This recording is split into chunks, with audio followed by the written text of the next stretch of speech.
विद्यालय के नाट्य एवं रंगमंच संकाय में आज की शाम आपका पुनः एक बार जोरदार तालियों से स्वागत वंदन अभिनंदन। शाम जीतने के बाद अपन उपस्थित हुए हैं।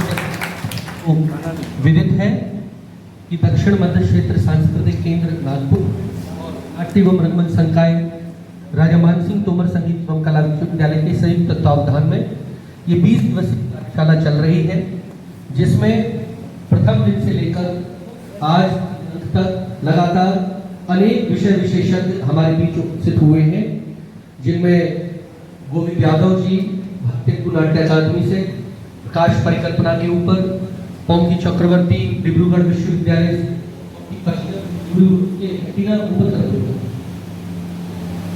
डिब्रूगढ़ यूनिवर्सिटी से, और भी लोग आए, मैं तो नाम भूल गया हूँ। विपिन कुमार राष्ट्रीय नाट्य विद्यालय से लगातार 8-10 दिन तक आपके साथ रहे। उसके बाद डी.एम. जोशी जी निदेशक मध्य प्रदेश नाट्य विद्यालय वो आए, और कल से हमारे बीच दादा के बॉडी स्क्रीन प्ले राइटिंग में 2012 में, उसके बाद film institute of India Pune के स्नातक अरविंद रंजन दास जी आपकी क्लास में, और इसी क्रम में चूंकि हमारे जो जितने रंगमंच और सिनेमा के बड़े बड़े देव हैं उनको तो पूज ही रहे हैं, लेकिन जो हमारे लोकल देवता होते हैं, जो हमारे घर के देवता होते हैं, उनका भी पूजन और उनकी भी परिचर्चा अति आवश्यक है। तो आज प्रथम जो है वो 1 घंटे का हमारे खास, और वो ग्वालियर का रंगमंच, ग्वालियर का सिनेमा, युवा कलाकार, इनको लेकर हम चर्चा करेंगे। तो मैं सरलता के साथ करना चाहता हूँ कि हमारे बीच उपस्थित है आदरणीय दिनेश चंद्र दुबे भाई साहब। आप ग्वालियर के वरिष्ठ रंगकर्मी हैं, बहुत लंबे समय से आप रंगमंच के क्षेत्र में जुड़े हुए हैं और संस्था में बहुत महत्वपूर्ण पदों को आपने निर्वहन किया है। हमारे बीच रविंद्र जगताप भाई साहब विराजमान है, बहुत अद्भुत व्यक्तित्व में रही है और रंगमंच में बहुत लंबे समय से सक्रिय है। आप भी ग्वालियर के वरिष्ठतम, और न केवल ग्वालियर के बल्कि मध्य प्रदेश के वरिष्ठतम रंगकर्मियों के रूप में आप सभी पर प्रदान। हमारे बीच एक ऐसे डॉक्टर साहब हैं जो पेशे से तो डॉक्टर हैं, बहुत अद्भुत उनका व्यक्तित्व है, चाइल्ड स्पेशलिस्ट है, वो सब कुछ जानते हैं, लेकिन उनकी और भी बहुत खूबियां हैं। एक उनकी बिटिया है जिसको जो कल हमारे बीच थी, शिराली कुमार, वो ब्रांड एम्बेसडर कर रही है, और जैसा मैंने आपको बताया था तारीख जमीन, और लगातार मतलब कहते हैं 2-2.5 हज़ार के आसपास उनको सम्मानित किया। तो जितनी गौरवान्वित वो पुत्री है और उतने ही गौरवान्वित आदरणीय भाई साहब हैं, क्योंकि वो उनके पिता को ले, तो पिता की बहुत बड़ी रंगमंच में निर्देशक, डायरेक्टर, रंगकर्मी तो बहुत है, एक बहुत अच्छा दर्शक नहीं मिलेगा आपको। तो आप देखेंगे कहीं भी उनको, जहां आप देखेंगे ग्वालियर में कोई रंगमंच कला संबंधी गतिविधि है, वहां आपको मिलेगी, उपस्थित रहेंगे। तो एक अच्छे दर्शक के रूप में क्या परिकल्पना होती है, मैं उनका स्वागत करता हूँ।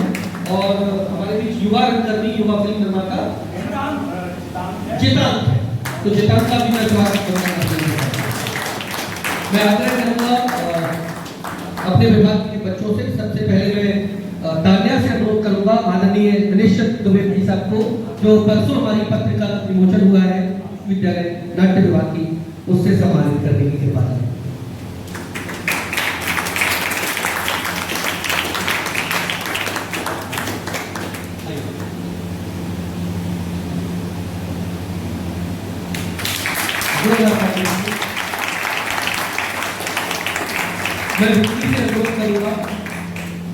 मैं विक्की से अनुरोध करूंगा कि हमारे आदरणीय सर जो हमारे अरविंद रंजन दास जी FEII से उपस्थित हैं, उनको पुस्तक देकर और प्रणाम करके उनका स्वागत करेंगे।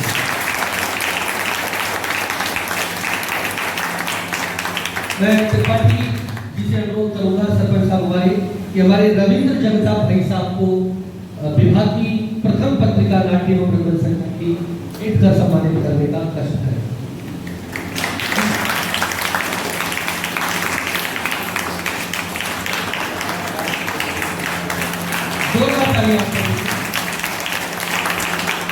मैं अलका बैदोरिया से अनुरोध करूंगा कि वो हमारे अरविंद भाई साहब को विभाग की प्रथम पत्रिका भेंट कर सम्मानित करने का कष्ट करें।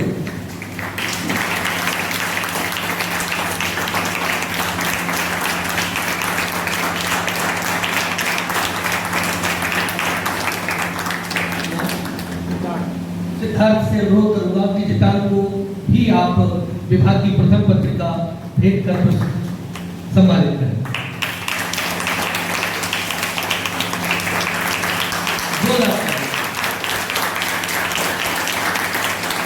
बहुत बहुत धन्यवाद। अब मैं अनुरोध करता हूँ स्वागत के बाद दिनेश चंद्र भाई साहब से कि आप ग्वालियर की रंगमंच, ग्वालियर की स्नेह परिकल्पना, ग्वालियर की लंबी परंपरा और ग्वालियर की वर्तमान स्थिति इस पर प्रकाश डालने की कृपा करें। आदरणीय धन्यवाद आदरणीय द्विवेदी जी।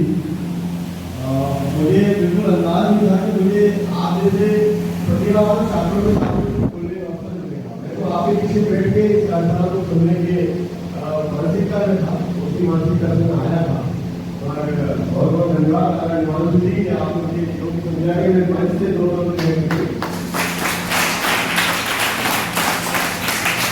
तो मैं थोड़ा सा आपका परिचय दूँ, क्योंकि मेरे साथ बहुत वरिष्ठ आदरणीय घटना की वीडियो में रंगमंच के बहुत बड़े आप निर्देशक हैं, बहुत ज़्यादा आपने रंगमंच किया है और बहुत उत्कृष्ट रंगमंच किया है। देखो मेरा सौभाग्य मिला कि मैंने आपके थिएटर को देखा है और मैं उस प्रकार का रंगमंच का छात्र हूँ जिन्होंने इस शहर के सबसे वरिष्ठ रंगकर्मी आदरणीय कमल वसीम जी के निर्देशन में भी घासीराम कोतवाल, मासूम आलम जैसे नाटकों में अभिनय किया है और आपके बीच के छात्र विवेक सोनी और सीमा सोनी के निर्देशन में भी काम किया है और जादव जी यादव ने उनके निर्देशन में काम किया है। ये सब राजा मानसिंह के बच्चे हैं और जितान जी यहाँ बैठे हुए हैं। मैंने भी फिल्म भी देखी है और इनका नाटक भी देखा है। नाटक में इनका निर्देशन देखा है, बहुत सुंदर और बहुत उत्कृष्ट निर्देशन था। तो मैं तो आप ही जैसा छात्र हूँ जिसको इस युवा पीढ़ी के निर्देशन में कार्य करने का जो अवसर मिला, अभिनय करने का, और आदरणीय कमल वसीम जी से लेके और पंकज जी जो NSD के रहे हैं, अपने आनंद जी, उनके साथ मेरे को काम करने का अवसर मिला है। तो ये तो बहुत मेरा परिचय छोटा सा हुआ है। 1995 में मैंने राष्ट्रीय नाट्य विद्यालय की एक कार्यशाला अटेंड की थी, 45 दिन की 45 डेज की एक कार्यशाला थी। उसके बाद मुझे कुछ थोड़ा सा रंगमंच समझ में आया। उसके पहले तो मैं रामलीला में कभी बंदर बनता था, कभी कुछ बनता था, वो मैं सब करता था। लेकिन वास्तव में ग्वालियर का रंगमंच बहुत यशस्वी रहा है और पूरे देश भर में इस रंगमंच की खुशबू फैली हुई है। पूरे देश भर में ग्वालियर के रंगमंच को सैल्यूट किया जाता है। ये आज से नहीं, बहुत पुराने समय की बात है। जैसा कि फिल्म के बारे में और सीरियल्स के बारे में भी आप बात करेंगे तो ग्वालियर का दिल्ली तेरी बात निराली, आदरणीय जनता दादा को पता होगा, 1980 के आसपास की बात है। बहुत अच्छा एक सीरियल था, वो भी ग्वालियर में बना, कई फिल्में बनी और BM साहा जैसे बहुत बड़े निर्देशकों ने ग्वालियर में कार्य किया। तो ये ग्वालियर के रंगमंच का बहुत बड़ा सौभाग्य रहा है। दूसरी बात, मुझे बहुत प्रसन्नता इस बात की है कि आदरणीय हिमांशु जी न सिर्फ हिंदी थिएटर बल्कि बुंदेली थिएटर और संस्कृत थिएटर में भी बहुत ही उत्कृष्ट कार्य कर रहे हैं और उसका यश और गौरव आप लोगों को भी जाता है, क्योंकि आप लोग उनके साथ बहुत मेहनत करते हैं, बहुत अच्छा रंगमंच करते हैं। तो जब बात अन्य भाषा की आती है तो ग्वालियर के रंगमंच में आदरणीय कमल वसीम जी, जो मूल रूप से हिंदी भाषी थे, हिंदी थिएटर के लिए जाने जाते थे, उन्होंने घासीराम कोतवाल का निर्देशन मराठी भाषा में किया। मराठी भाषा में उस नाटक को किया और देश की अनेक जगह जाकर, नागपुर उसमें से मुख्य था, वहां जाकर जब उस नाटक का प्रदर्शन हुआ तो देश के सर्वोत्कृष्ट सम्मान से उनको सम्मानित किया गया। उस नाटक को कई पुरस्कार मिले। आदरणीय जगदात्री, शायद मैं सही कह रहा हूँ, उस नाटक को सर्वश्रेष्ठ कमल वसीम जी ने जो मराठी में घासीराम कोतवाल किया था, नागपुर में उसको सर्वश्रेष्ठ निर्देशक का पुरस्कार मिला और सर्वश्रेष्ठ अभिनेता का पुरस्कार उस नाटक को मिला। जबकि मराठी के बहुत सारे नाटक आए, पुरुषोत्तम गांधीकर जी वहाँ पर आए हुए, बहुत सारे लोग आए हुए। तो ये ग्वालियर के रंगमंच की जो मैंने आपको बताई है, ये यहाँ का जो यश और कीर्ति रही है। और 95 से पहले तक हमारे जो यहाँ के स्थापित कलागुरु थे वे बहुत मेहनत करते थे और मेहनत करके गुरु और शिष्य परंपरा के अंतर्गत इस रंगमंच को थिएटर किया, बड़े बड़े नाटक किया, उसका बड़ा नाम भी हुआ देश भर में। 95 में छोटा सा 45 दिन का वर्कशॉप हुआ, तो उसमें से भी कुछ बच्चे अच्छे निकले जिन्होंने ग्वालियर के रंगमंच का नाम बाहर तक किया, जिसमें से आकाश आदित्य लामा को आप जानते हो कभी, वो भी उस वर्कशॉप की देन थे और उन्होंने बॉम्बे जाके बहुत अच्छा काम किया, फिल्में भी उन्होंने बनाई। एक और थे कुमार सजन, बालाजी हाउस में काम कर रहे हो, उन जगह बहुत अच्छा काम कर रहे हो।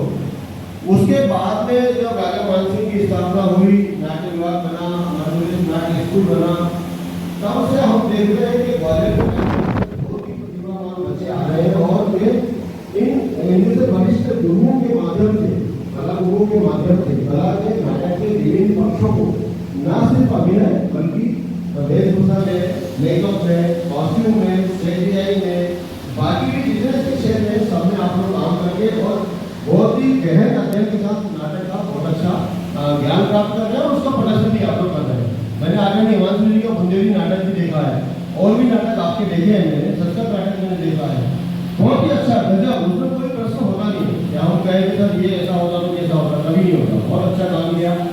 तो ग्वालियर के नाट्य परंपरा की और सीरियल्स और फिल्मों की एक बहुत लंबी परंपरा रही है। हालांकि मैं ग्वालियर से नहीं हूँ, मैं उज्जैन का निवासी हूँ, कालिदास अकादमी में छोटे छोटे नाटक देख के बड़ा हुआ और 1988 समथिंग 88 में मैं 1988 में यहाँ आया, तब से मैं रंगमंच को पढ़ा हूँ, देख रहा हूँ। उसके पहले भी यहाँ पर कई निर्देशक रहे, उसके बाद भी कई लोगों ने काम किया, बहुत अच्छा काम किया। तो ये एक छोटा सा मैं ग्वालियर रंगमंच का केवल परिचय दे रहा हूँ, क्योंकि मेरे साथ आदरणीय दास साहब बहुत वरिष्ठ यहाँ पर बैठे हुए, उनके सामने मैं ज़्यादा क्या बोल पाऊँगा, आपको बहुत अच्छी बातें बताएंगे।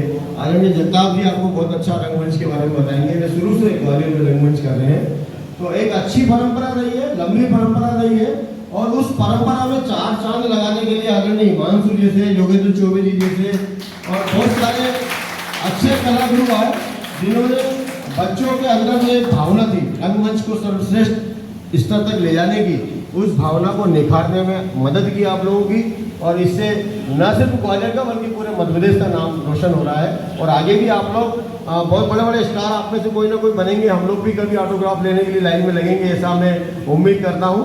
पर इसी के साथ अपनी वाणी को विराम देता हूँ। बहुत बहुत धन्यवाद आदरणीय भाई साहब। निश्चित रूप से ग्वालियर के रंगमंच में आप सभी लोगों का अतुलनीय प्रयास रहा और उसी का परिणाम है कि इस राजा मानसिंह तोमर विश्वविद्यालय में नाट्य विभाग की स्थापना हुई। चूँकि मेरा भी अनुभव रहा है, कमल वशिष्ठ दादा के साथ मैंने भी 1 महीने की कार्यशाला में था, फिर मैं चंडीगढ़ हिमाचल की तरफ चला गया था। तो उसके बाद बीच में जरूर आया था एक बार, जब मैं मास्टर्स का फाइनल ईयर में था, तो एक नाटक मैंने 30 साल किया था आयाल भाई के ग्रुप में, लेकिन मैं उसमें पढ़ रहा था चंडीगढ़ में। तो मैं ग्वालियर की रंगमंच की परंपरा को तब से देख रहा हूँ, तो मैं भी अपने ऊपर ये जिम्मेदारी महसूस करता हूँ कि इस विभाग की स्थापना के बाद हम अपने विभाग के माध्यम से ग्वालियर के रंगमंच में क्या दे रहे हैं। और आपको जानकर ये प्रसन्नता होगी कि इस सत्र में जो अभी रिजल्ट आया उससे पूर्व भी इस सत्र में 4 स्कॉलरशिप CCRT की, 6 जूनियर फेलोशिप और 1 सीनियर फेलोशिप अभी मेरे ही अंदर में पढ़ता ही सीनियर स्कॉलर। इसके अलावा अभी आप देखेंगे तो पिछले 3 सालों में लगभग 13 से 14 विद्यार्थी UGC नेट और JRF क्वालिफाई कर चुके, जिसमें नरेंद्र भी हमारे विद्यार्थी और लगातार नेट JRF फेलोशिप। इसके अलावा बहुत सारे बच्चे हमारे सिनेमा में सक्रिय हैं, लगातार काम कर रहे हैं, अतिशय जैसे बच्चे और भी लगातार काम कर रहे हैं।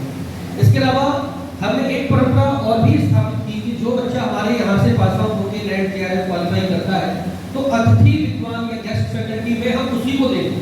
इससे हमें यह भी मालूम चलेगा कि हमारी स्थिति क्या है, हम अपने बच्चों को उतना कैपेबल बना पा रहे हैं या नहीं। दूसरा, उसको रोजगार भी मिला है। तो यहीं से हमारे लगभग 6-7 बच्चों का हमने प्लेसमेंट किया, जिसमें गीतांजलि ने भी कुछ समय पढ़ाया है, जिसमें बालकृष्ण मिश्रा ने पढ़ाया है।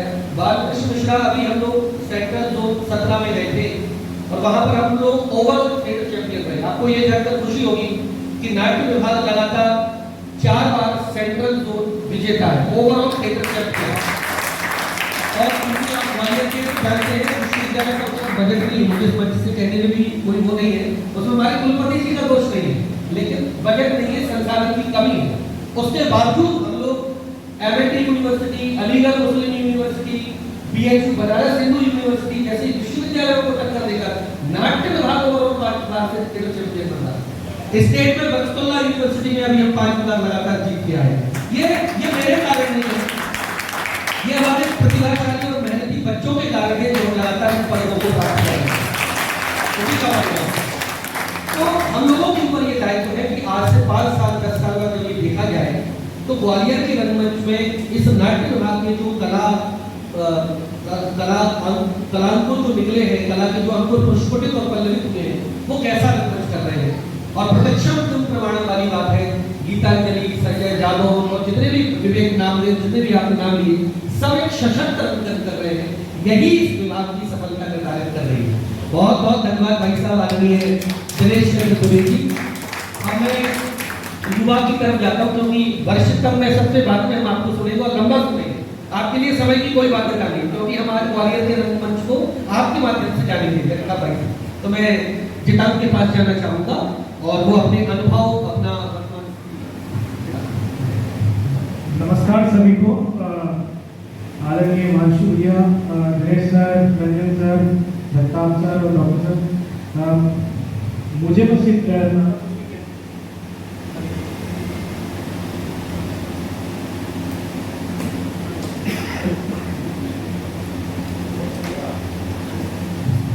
Hello,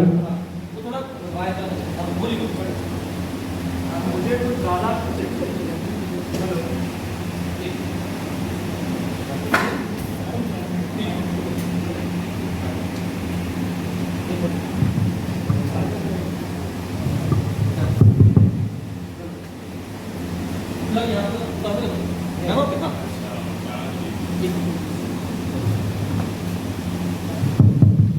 hello.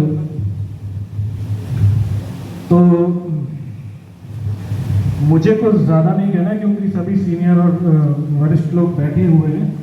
मैं बस हिमांशु भैया की एक बात ये बताना चाहूँगा जो आप लोगों को उनसे सीखनी चाहिए। और मैं भी उनसे एक चीज़ सीखता हूँ कि आप चंडीगढ़ रहें, दुनिया में किसी भी कोने में रहें, बट आप अपने रूट्स को ना भूलें और उन पर काम करते रहें। क्योंकि आप देखेंगे हिमांशु सर का एक्सपेरिमेंटल थिएटर और जो बुंदेली थिएटर जो है वो सारे भारत में फैल चुका है और फेमस हो चुका है। और उन्होंने इतने अच्छे तरीके से उस चीज़ को किया है और इस चीज़ से मैं भी सीख लेता हूँ। मैंने भी एक नाटक किया था और एक फिल्म अभी बनाई है बासन करके, तो वो भी मैं घूम के वापस वहीं आया हूँ जो हमारे ब्रज भाषा है। मैं भी आपसे सीख लेकर ब्रज भाषा पर काम कर रहा हूँ। तो अभी मैं आप सबका अनुज और छोटा हूँ, तो मैं कुछ ज़्यादा नहीं बोलूँगा। मैं बस ये कहूँगा कि आप अपने रूट्स को ना भूलें और काम करते रहिए, और सब लोग सीनियर हैं तो सीखते रहिए। बस यही कहूँगा मैं आपसे। Thank you. बहुत बहुत धन्यवाद जितान, प्रिय जितान। निश्चित रूप से ये पीढ़ी की जो परंपराएं थी वो आपके अंदर हम सबके अंदर है, उसी का क्रियान्वयन आप और हम सब कर रहे हैं। बहुत बहुत धन्यवाद। अब मैं ऐसे दर्शक वृंद की तरफ जाऊंगा जो रंगमंच के बहुत कला पारखी, कला समीक्षक, जिसको हम कहते हैं, आपको एस्थेटिक जब हम पढ़ा रहे थे, सौंदर्य शास्त्र, तो एक रंगमंच के नाटक के निर्माण की प्रक्रिया का सौंदर्य होता है और एक मंचन के बाद से निर्माण तक की प्रक्रिया का प्रोसेस होता है। तो हम दूसरी प्रोसेस पे बात करेंगे और मैं अरविंद रूलवाल सर भाई साहब से विनम्र आग्रह करूंगा कि अपने शब्दों से आप पूछ करें। हेलो प्यारे बच्चों, सबको बहुत आशीर्वाद कि आप इतना ध्यान से, इतने धैर्य के साथ और अपनी बिल्कुल पूरी तल्लीनता लगाकर इस वर्कशॉप का हिस्सा बने हैं। और आप लोगों को बहुत प्राउड फीलिंग आती होगी जब आप हिमांशु सर जैसे दिग्गज, मतलब आप गुरु एक ऐसे वो हैं कि जिनके लिए मैं तो क्या कहूँ, मैं इनका कभी छात्र नहीं हुआ, पर मुझे लगता है कि मुझे दोबारा जन्म लेके एक बार इनका छात्र जरूर बनना चाहिए। हिमांशु द्विवेदी सर के नाम में हिमांशु के बाद एक डी से जब द्विवेदी आता है तो मुझे उस डी में 4 डी नजर आते हैं: dedication, devotion, determination and discipline. Kamal Bashir sir की बात हो रही थी तो मैं आपको एक बहुत मजेदार बात बताता हूँ। कल आप डॉक्टर शिराली से, मेरी बिटिया रानी से मिले थे, तो जब वो 4 या 5 साल की थी तो यहाँ पर एक वर्कशॉप हुआ था और वो, जैसे ये दक्षिण मध्य क्षेत्र सांस्कृतिक केंद्र है, वो उत्तर मध्य क्षेत्र सांस्कृतिक केंद्र का वर्कशॉप था जिसका हेडक्वार्टर इलाहाबाद था। ये नागपुर है, वो इलाहाबाद था। उस वक्त कमल वशिष्ठ जी से हमारा परिचय हुआ। Doctor Sherali, my daughter was just 4 और 5 इयर्स ओल्ड। तो वहाँ पे एक अंधेर नगरी चौपट राजा बाल नाट्य की तैयारियां चल रही थी। तो उसमें उन्होंने, हम लोग एक दर्शक के रूप में देखने जाया करते थे। उस वक्त तो काफी गोलमटोल हुआ करती थी, क्योंकि पिता पीडियाट्रिशियन और माता गायनेकोलॉजिस्ट, और दूसरे के थे एक बच्चा, तो वो काफी हेल्दी, जरूरत से ज्यादा हेल्दी थी। अभी ठीक ठाक है।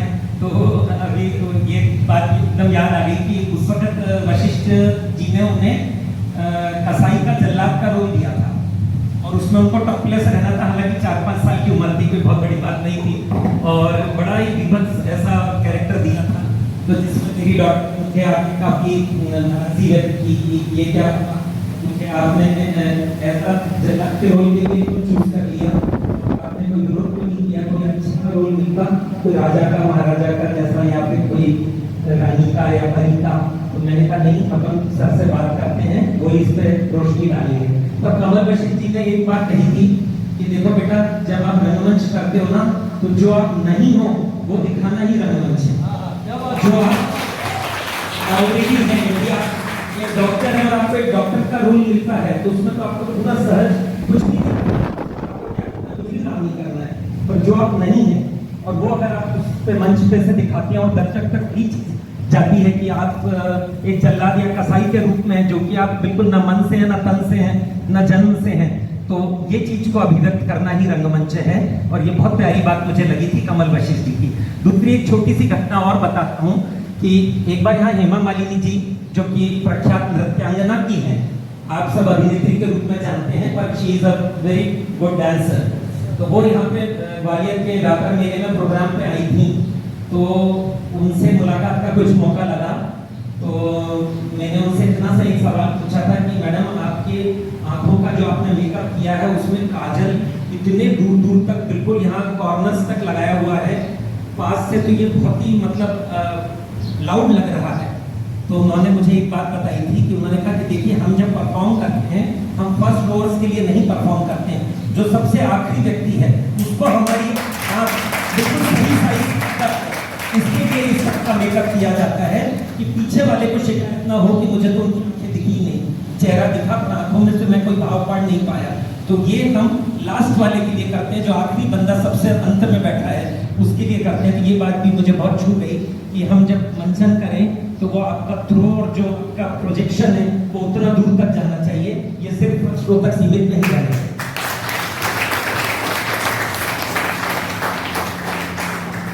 तीसरी और अंतिम बात आपसे यही कहूंगा कि नाटक का क्षेत्र है, आपको बहुत अच्छा मौका मिला है कि आप ग्वालियर की धरा पर इस वक्त उपस्थित हैं, और यहाँ से आप निकल के जब बहुत ऊंचाई पर जाएंगे, नक्षत्रों में कहीं आपका स्थान होगा, तारों में आपकी गिनती होगी, पूरे भारतवर्ष में लोग पूछेंगे कि कहाँ से हैं, और आपने किसके मार्गदर्शन में ये सब कुछ प्रेरणा ली और सारी सीख लेकर आज आप एक मतलब कांच के टुकड़े जैसे यहाँ जमा हुए थे, तो तराश का हीरे जैसे निकलेंगे। तो ये जब चीजें होंगी तो आप अपने आप पर बिलीव नहीं कर पाएंगे कि ये सब चीज संभव है। क्योंकि मैं तो बहुत आम दर्शक की निगाह से बोल रहा हूँ, और आज मेरा कोई बोलने का इरादा नहीं था। जो आ रहा है यहाँ से निकल के आ रहा है, यहाँ से कुछ नहीं आ रहा है, क्योंकि मुझे एकदम ट्रैप कर लिया गया, सबका जाल बिछा हुआ, तो मैं एकदम फंस गया कि आप आ गए हैं तो आपको भी कुछ बोलना है, इसलिए मैं बोल रहा हूँ। बाकी मैं आप जैसा ही, और हिंदी में आप थोड़ा से भी कहूँ कि इस क्षेत्र में मुझे सिर्फ एक सामान्य दर्शक की उतनी मतलब एक पात्रता है कि उतना ही दखल में रखूं, पर आप लोग तो मुझसे बहुत ज्यादा जानते हैं। निश्चित रूप से आपका स्थान किसी जमाने में आने वाले 20 वर्ष में ऐसे जगह पर, ऐसे स्थान पर होगा कि मैं ये प्राउडली कह सकूंगा बहुत गर्व के साथ कि मैंने इन्हें स्टूडेंट रूप में देखा है, और इनसे मेरी एक मुलाकात करा दो तो शायद मेरा टिकट माफ हो जाएगा, मुझे एक पास से अंदर ले लेंगे।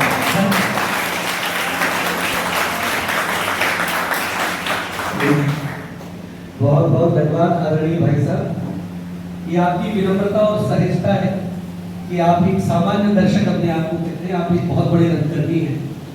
जो बात आपने आज अपनी सरल भाषा में समझाते हो, पिछले 10 दिन से तो यही समझा रहा हूँ। एक हमारे जैसे पर दादा है नाटक में, उनको हम भरत मुनि कहते हैं, और उसके बाद एक छोटे वाले दादा हुए थे बीच में, उनको हम स्टैनिस्लावस्की कहते हैं। कौन स्टैनिस्लावस्की?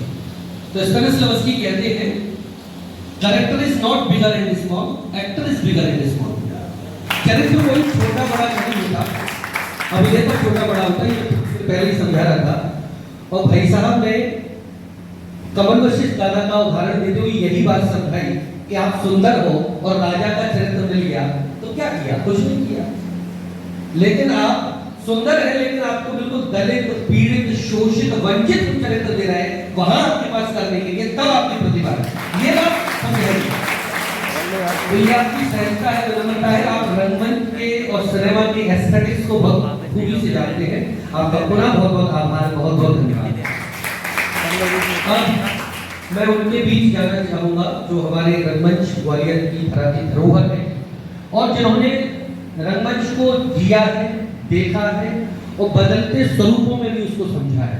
आदरणीय रविंद्र जगताप भाई साहब, आपके पास समय की कोई बाध्यता नहीं है। मैं 2 विषय आपको दे रहा हूं जिनको आपको डिटेल में इनको समझा रहे हैं, क्योंकि आपको ये जानकर प्रसन्नता होगी कि इसमें बिहार, महाराष्ट्र, उत्तराखंड, दिल्ली, हरियाणा, पंजाब, राजस्थान और कोई राज्य छूट गया, बिहार, उत्तर प्रदेश और एक आध राज्य कोई और, इन सबसे बालक आएगा, इन सबसे बालक।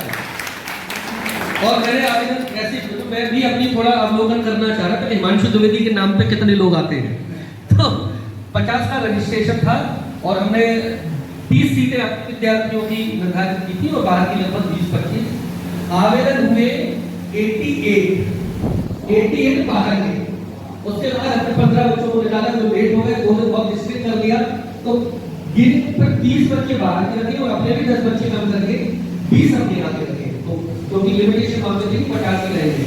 तो ये 50 बच्चे देश के भिन्न भिन्न राज्यों से हैं। मेरा आपसे बहुत विनम्रता पूर्वक आग्रह है कि आप ग्वालियर की रंगमंच की परंपरा कब से शुरू हुई, कैसे कैसे उसमें कौन कौन से ऐसे दौर थे जो बदले, और वो बदलाव उनको हम दशकों में माने, शताब्दी में माने, या किस क्रम में या किसी रंगनी विशेष के संदर्भ में माने, आज तक की बिना चला। उसी तरह से ग्वालियर की सिनेमा पर कैसे कैसे बदलाव आए, तो 2 पक्षों पर आप विस्तार से प्रकाश डालें। समय का कोई बंधन नहीं है, चाय भी अभी यही आएगी पर आप जो करेंगे, लेकिन बच्चों को जब ये अपने क्षेत्रों में जाए, हरियाणा में जाए, बिहार में जाए, तो ग्वालियर के रंगमंच से ये परिचित होगा, ये मेरा आग्रह है। तो जोरदार ताली बजाइए। धन्यवाद हिमांशु जी। मेरे प्रिय साथियों, बच्चे नहीं कहूँगा, आप मेरे साथी हैं, मैं कोई बच्चा हूँ, मैं तो यहाँ को सीखने के लिए आया हूँ आपके साथ। तो मैं शुरू करूँगा, जब मेरी समझ आई, मुझे लगभग 16 साल का जब मैं था, 1975-76 में, और रंगमंच पर चढ़ा।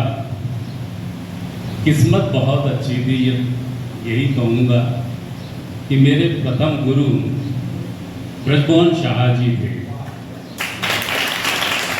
शाह जी के बारे में बता दूं कि वो नेशनल स्कूल ऑफ ड्रामा के प्रिंसिपल भी रहे हैं और भयानक डिवोटी आदमी, उन जैसा आदमी नहीं। मेरी नज़र में वो देवता है, आज भी उन्हें देवता मानता हूँ मैं। आज इस संसार में नहीं है, लेकिन जो भी मुझे मिला है शाह जी ने दिया है। शाह जी के बाद भानु भारती जी भी ग्वालियर बहुत आते थे। अपने कौल साहब भी नहीं है, भानु भारती जी भी शायद नहीं है। तो ग्वालियर में उस जमाने में सिर्फ एक संस्था हुआ करती थी, एक ही संस्था थी हिंदी में, कला मंदिर, और एक मराठी संस्था आर्टिस्ट कंबाइंड आज भी है। कला मंदिर खत्म हो गया, लेकिन कला मंदिर और आर्टिस्ट कंबाइंड की 2 ऐसी संस्थाएं थी जिन्हें पूरा हिंदुस्तान जानता था, क्योंकि इनके जो प्रोडक्शन होते थे, इनका जो प्रस्तुतियां होती थी, लोग दूर दूर से देखने आते थे। और वो एक समय था कि आदमी यहाँ से नाटक से जुड़ता था, रंगमंच से जुड़ता था। वो सिर्फ रंगमंच को कुछ देने के लिए आता था, रंगमंच से लेने के लिए नहीं। परिस्थितियाँ अब काफ़ी चेंज हो गई हैं, क्योंकि इसके नीचे पेट भी लगा हुआ है, तो इसका भी ख्याल रखना जरूरी है। तो कुछ मैं अपनी बात बता दूं कि शुरुआत हुई नाटकों से, अच्छे गुरु मिले, काफ़ी शो किए, और एक वक्त आया जब इच्छा हुई कि अब तो एनएसडी जाऊंगा। मेरे साथ में एक मेरी को एक्ट्रेस थी अरुणा करमरकर, अरुणा और मैं, तो दोनों ने डिसाइड किया कि एनएसडी चलते हैं। शाहजी भी बोले चल बे आजा। उस समय वो एग्ज़ाम नहीं होता था, जिसमें शाहजी ने जिस पे हाथ रख दिया वो एनएसडी। तो मेरे भैया कजिन भाई भी एनएसडी उस जमाने में किए थे, काफ़ी पहले, शायद 72-73 में। दलवी, विजय दादा यहाँ पे कुछ दिन पढ़ाए भी हैं, अभी नहीं है विजय दादा। वो मेरे कजिन ब्रदर थे। तो मैं और अरुणा दिल्ली गए, एग्ज़ाम दे दिया, दोनों पास हो गए, होना ही था। अरुणा के घर के लोग बोले नहीं हम नहीं भेज रहे, क्या करेगी लड़की वहाँ अकेली, ये वो। तब हमने सबने दोस्तों ने मिलकर समझाया, तो उन्होंने कहा ठीक है रवि तू जा रहा है ना, इसलिए भेज देते हैं। मैंने घर में आके जब कहा कि दादा मी दिल्लीला जातो है असं करायचं, पिताजी ने छूट अपना जूता उतारा और साले भाण बनेगा हैं, त्या विजयला पाहिलं तो काय करतोय। क्यों? क्योंकि वहाँ जाने के बाद आगे कुछ नहीं था, सिर्फ अंधकार। और उस समय न तो टीवी था, न चैनल पे कुछ भी नहीं था, सिर्फ अंधकार था। बहुत कम लोग थे, इनकी रोजी रोटी चलती थी। वरना मैंने भी वहाँ पर एनएसडी के साइकिल स्टैंड पे स्टूडेंट को सोते हुए देखा है। मैं भी जाता था, तो मैं भी दादा के साथ रात को रुक जाता था, देखता था क्या है, क्या स्थिति थी, वो भी सब देखता। तो चूंकि वो परिस्थितियाँ अलग थी, वो काल अलग था,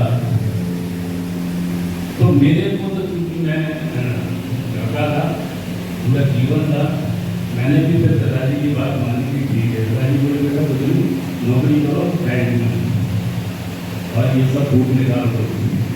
हाँ, नौकरी के साथ में जो करना हो। अपने आप को मना के मैं फिर आ गया वापस। अरुणा ने एनएसडी वहीं से किया, वहीं रही। मैं आके बैंक ज्वाइन किया, इलाहाबाद बैंक में सन 84 ज्वाइन किया। कुछ दिन मैंने पीडीबी में भी नौकरी की, लेकिन ये अच्छा रहा कि मैं जहाँ जहाँ रहा वहाँ मुझे थिएटर मिला, या मैंने जाकर खुद ही ढूंढ लिया। मैं चाहे जबलपुर, भोपाल, इंदौर, पन्ना, सतना, रीवा, काफ़ी जगह रहा, तो मैं अपनी जाति के लोगों को ढूंढ लेता था, और वहाँ साल में कम से कम 2 शो जरूर करता था। मेरे एंकर्स भी मेरे काफ़ी साथ देते थे। इस तरीके से मैंने बैंक की नौकरी भी की, स्टेज से भी जुड़ा रहा, और बैंक से वीआरएस लेके अब पूरी तरीके से रंगमंच को समझ गए।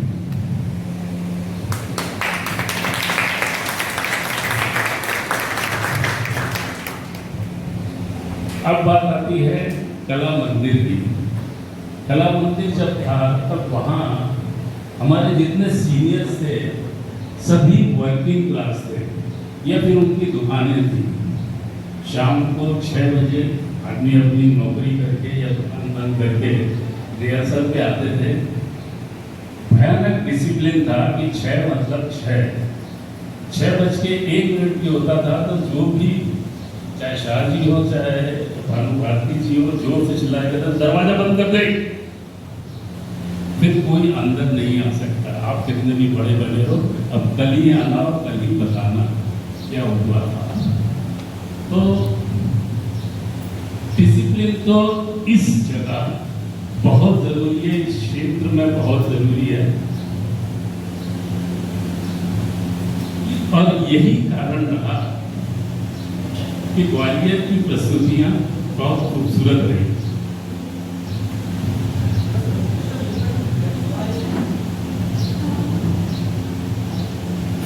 साहब आपका स्वागत है।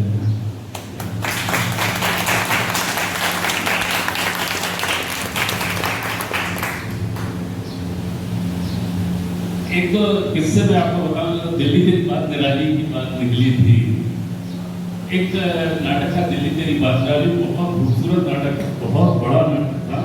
लगभग उसमें 60-65 कास्टिंग थी और उसका जो सेट था, मतलब आपको बता दूं कि वो दिल्ली का चांदनी चौक बनता था, प्लस इंसेट सीन बनते थे जो दिल्ली के महल के बनते थे।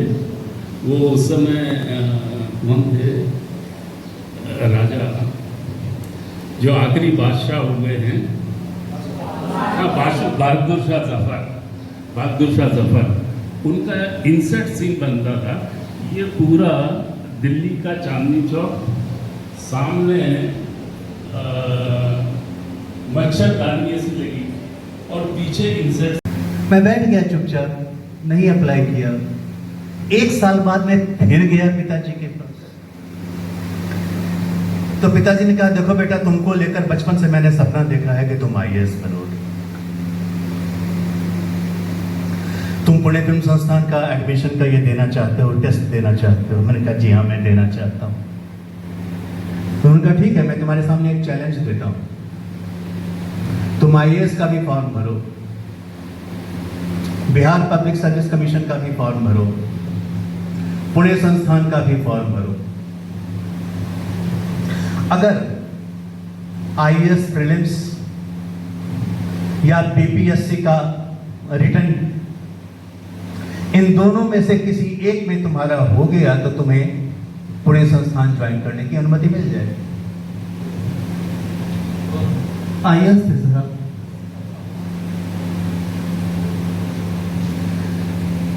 मेरे मित्रों, याद रखना, उस दिन मैं इतना खुश हुआ था कि मुझे एक मार्ग तो मिला कम से कम, और फिर पिताजी ने आगे जाएगा कहा।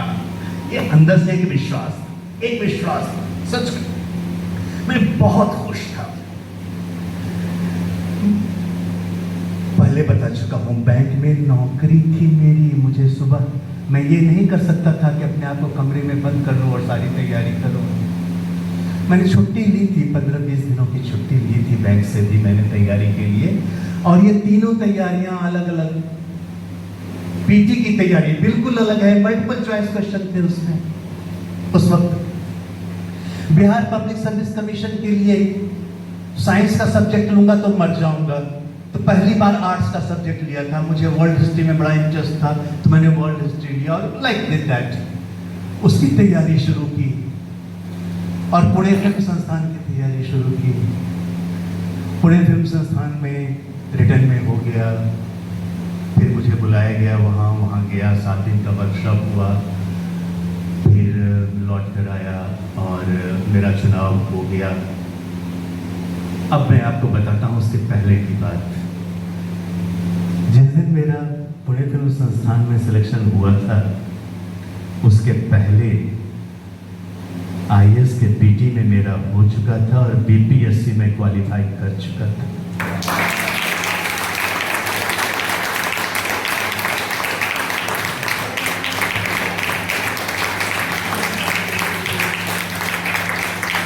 मैं सच बोल रहा हूं, BPSC का जिस दिन वो रिजल्ट आया था ना, पुणे वाला, उसके पहले BPSC का इंटरव्यू भी मेरा हो गया था। और बताऊं, मैं इंटरव्यू में फेल हो गया था। ये सच्चाई, मैं इंटरव्यू में फेल हो गया था BPSC के। बाद में जो रिजल्ट आया, मैं फेल हो गया था। लेकिन जिस वक्त मुझे FTII वाला हुआ, अब मुझे हिम्मत ही नहीं हो रही थी, लेकिन मैं पिताजी के पास गया और बताया। वो एक टेलीग्राम आया था, क्योंकि मैं वहाँ से इंटरव्यू के बाद शाम को ट्रेन थी और रिजल्ट निकलने वाला था अगले दिन, एक दोस्त को कहा था कि तू मुझे टेलीग्राम कर देना कि क्या हुआ, मेरा ऑफिस से तो बाद में आएगा जो भी आएगा। तो मैं जब पहुंचा, 3 दिन ट्रेन में लगते थे आने में, 2 रातें ट्रेन में गुजारनी पड़ती थी। हाँ, पुणे से पटना। तो जब मैं पहुंचा घर तो मुझसे पहले टेलीग्राम आया हुआ था, एक शब्द लिखा हुआ था, मुझे अभी भी याद है, 6 अक्षरों में सिलेक्टेड, वो याद। तो मैं पिताजी के पास गया, मुझे कुछ बोलने की जरूरत नहीं पड़ी। पिताजी ने मुझे देखा और रोने लगे। रोते रोते उन्होंने कहा, तू जा बेटा, तुझे जो करना है कर।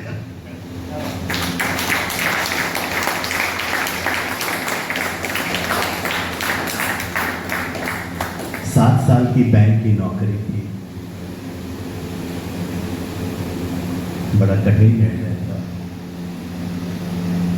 कोई निर्णय कठिन नहीं होता यदि आपको विश्वास है कि आपके अंदर ईमानदारी है।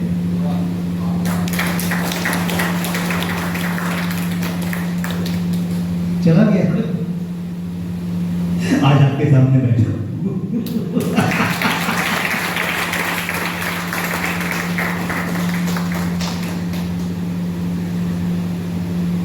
आपसे ध्यान है, कहीं ना कहीं आपके अंदर एक उमंग आई होगी, मैं भी कुछ करूंगा। कि बस इस बात को याद रखिएगा, जरा अपने दिल को संभाल कर रखिए, वो लगता है बस। तो मैं वहां पहुंचा, से बातें हुई और उन्होंने मुझे फाइनल कर दिया। वो एक छोटा सा रोल है, चंपारण के किसान का, नाना परसीकर रोल लिखे। नाना परसीकर जब गांधी जी चंपारण जाते हैं नीति खेती करने वाले, आप अगर इंटरनेट पर टाइप करेंगे गांधी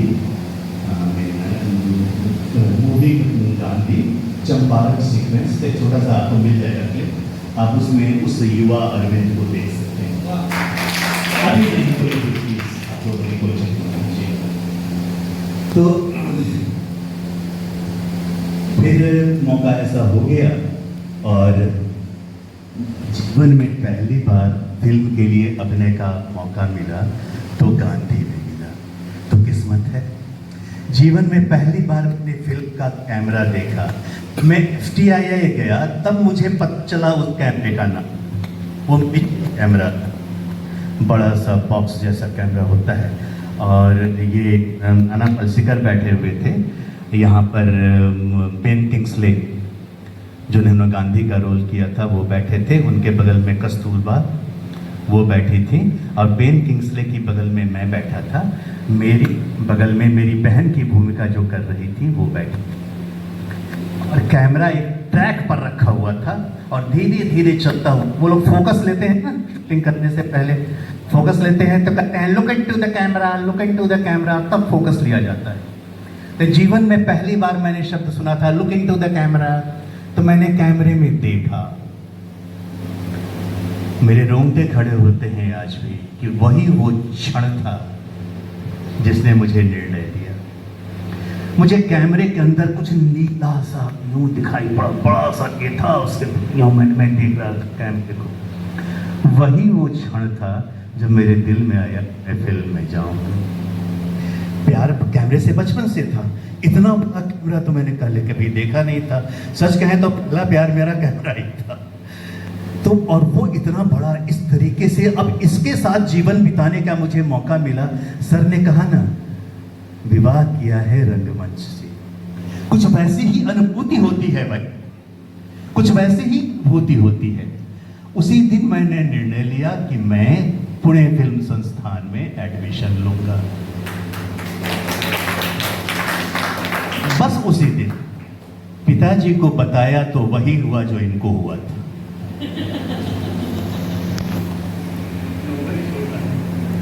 लेकिन पिताजी भी बहुत पढ़े लिखे व्यक्ति और उनसे मैं 2-4 शब्द ही बात करता था, कभी उनसे बस पिताजी के सामने यूं खड़े रहना, बड़े भाइयों के भी सामने मैं हमेशा ऐसे खड़े रहता हूँ।